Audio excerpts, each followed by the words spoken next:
Picture this, a battlefield where ancient samurai traditions clashed with a revolutionary weapon, and the thunder of hooves was drowned by the relentless crack of gunfire. The year was 1575, and the Battle of Nagashino wasn't just a fight for survival. It was a turning point in history.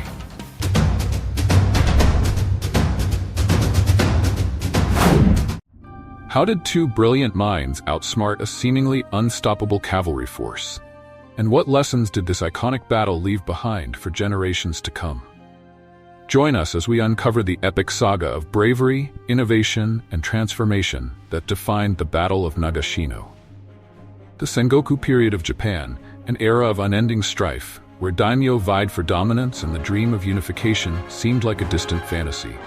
Among these warring factions, the Takeda clan stood tall, renowned for its fearsome cavalry and indomitable will. Their leader, Takeda Katsuyori, carried the weight of his father's legacy, the legendary Takeda Shingen. Katsuyori's ambition was as bold as his cavalry's charges, and his target was none other than the Oda-Tokugawa alliance. But his opponents were no ordinary foes. Oda Nobunaga, a visionary leader with a reputation for ruthless efficiency, and Tokugawa Ieyasu, a patient and strategic thinker, were a formidable duo.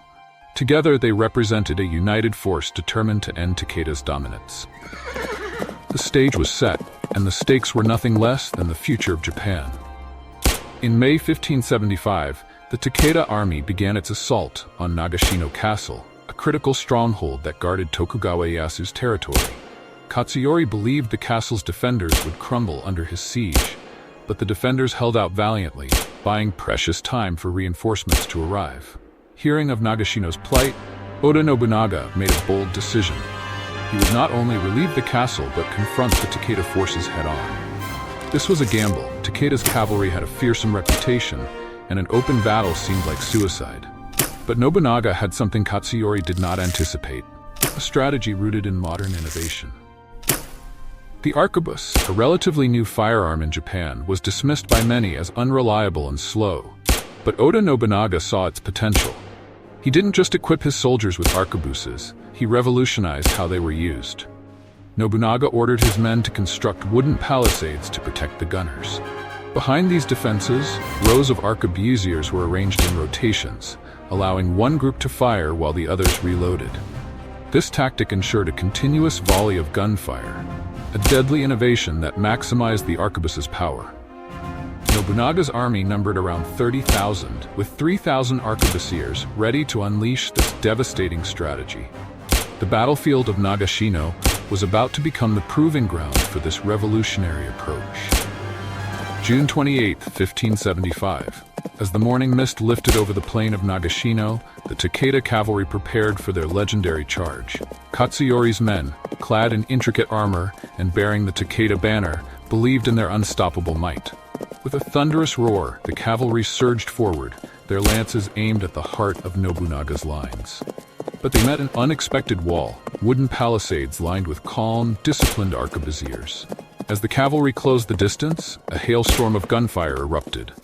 The first volley tore through the Takeda ranks, throwing the charge into chaos. Before they could regroup, another wave of gunfire followed, and then another. The coordinated volleys created an unrelenting rhythm of destruction. Horses fell, samurai crumpled, and the battlefield descended into carnage. Katsuyori's cavalry, once the terror of Japan, was now trapped in a nightmare of smoke, fire, and death. Despite their bravery, they could not breach the defenses or withstand the relentless gunfire. By the battle's end, the Takeda army lay shattered. Over 10,000 men were dead, including many of Katsuyori's most trusted retainers. The Oda Tokugawa forces emerged victorious, their innovative strategy proving unstoppable. For Katsuyori, this defeat marked the beginning of the end for the Takeda clan. He retreated with the remnants of his forces, but his reputation and power were irreparably damaged. For Nobunaga and Ieyasu, Nagashino was more than a victory. It was a validation of their vision for a modernized Japan. A Japan where innovation and discipline could triumph over tradition and brute force. The Battle of Nagashino was a watershed moment in Japanese history. It showcased the power of firearms and tactical ingenuity over the traditional might of samurai cavalry. Nobunaga's use of rotating volleys and fortified defenses would influence military strategies for years to come. But the battle was more than a tactical triumph. It symbolized a shift in Japan's cultural and military landscape. The age of individual heroics on the battlefield was giving way to the era of organized modern warfare. Nagashino wasn't just a clash of armies, it was the dawn of a new era in Japanese history. Thank you for joining us on this journey through one of history's most pivotal battles. The Battle of Nagashino wasn't just about swords and guns. It was about the clash of old and new, the courage of warriors, and the vision of leaders who dared to dream of a unified Japan. If you loved this deep dive, don't forget to like this video, share it with your history-loving friends, and subscribe to Epic War Historian. Let us know in the comments which epic battles you'd like us to cover next. Until then, keep exploring the stories that shaped our world.